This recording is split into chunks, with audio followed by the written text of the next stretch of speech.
जय श्री कृष्ण दोस्तों। आज हम लोग बात करने जा रहे हैं पंचयज्ञ की विषय में, जिसे करके आप अपना लोक और परलोक दोनों में सुधार ला सकते हैं। दोस्तों, वेदानुसार यज्ञ 5 प्रकार के होते हैं। पहला ब्रह्म यज्ञ, दूसरा देव यज्ञ, तीसरा पितृयज्ञ, चौथा वैश्वदेव यज्ञ और पांचवां अतिथि यज्ञ। इन सभी 5 यज्ञों को पुराणों और अन्य ग्रंथों में विस्तार दिया गया है। दोस्तों, आज हम लोग वेद सार की बात करने जा रहे हैं। विस्तार की बात किसी और दिन करेंगे। ओम विश्वाणी देव सवितुर दुरितानि परासुव यद्भद्रम तन्नासुव। दोस्तों, ये श्लोक यजुर्वेद से लिया गया है, जिसका भावार्थ, हे ईश्वर, हमारे सारे दुर्गुणों को दूर कर दो और जो अच्छे गुण, कर्म और स्वभाव हैं वे हमें प्रदान करो। यज्ञ का अर्थ आग में घी डालकर मंत्र पढ़ना नहीं होता। यज्ञ का अर्थ है शुभ कर्म, श्रेष्ठ कर्म, सत्कर्म, वेद सम्मत कर्म।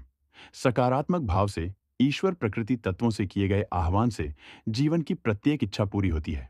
मांगो, विश्वास करो और फिर पालो। यही है यज्ञ का रहस्य। ब्रह्म यज्ञ। जड़ और प्राणी, जगत से बढ़कर है मनुष्य। मनुष्य से बढ़कर है पितर, अर्थात माता पिता और आचार्य। पितरों से बढ़कर हैं देव, अर्थात प्रकृति की 5 शक्तियां। देवी देवता और देव से बढ़कर है ईश्वर और हमारे ऋषिगण। ईश्वर अर्थात ब्रह्म। यह ब्रह्म यज्ञ संपन्न होता है नित्य संध्या वंदन, स्वाध्याय तथा वेद पाठ करने से। इसके करने से आरषियों का आरण अर्थात आरषीय ऋण चुकता होता है। इससे ब्रह्मचर्य आश्रम का जीवन भी पुष्ट होता है। देवयज्ञ। देवयज्ञ जो सत्संग तथा अग्निहोत्र कर्म से संपन्न होता है।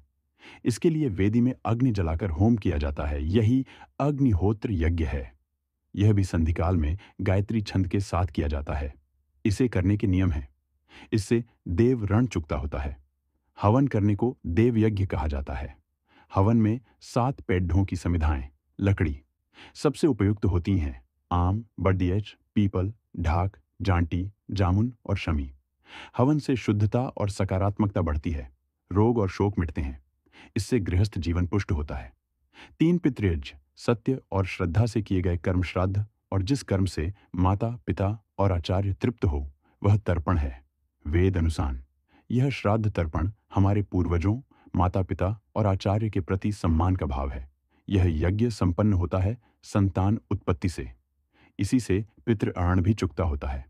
पुराणों में इसे श्राद्ध कर्म कहा गया है। 4 वैश्वदेव यज्ञ। इसे भूत यज्ञ भी कहते हैं। पंच महाभूत से ही मानव शरीर है।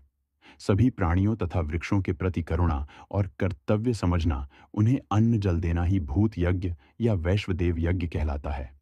अर्थात जो कुछ भी भोजन कक्ष में भोजनार्थ सिद्ध हो, उसका कुछ अंश उसी अग्नि में होम करें जिससे भोजन पकाया गया है। फिर कुछ अंश गाय, कुत्ते और कौवे को दें। ऐसा वेद पुराण कहते हैं। 5 अतिथि यज्ञ। अतिथि से अर्थ मेहमानों की सेवा करना, उन्हें अन्न जल देना।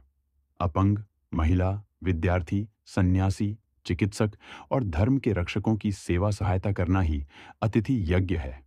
इससे सन्यास आश्रम पुष्ट होता है। यही पुण्य है। यही सामाजिक कर्तव्य है।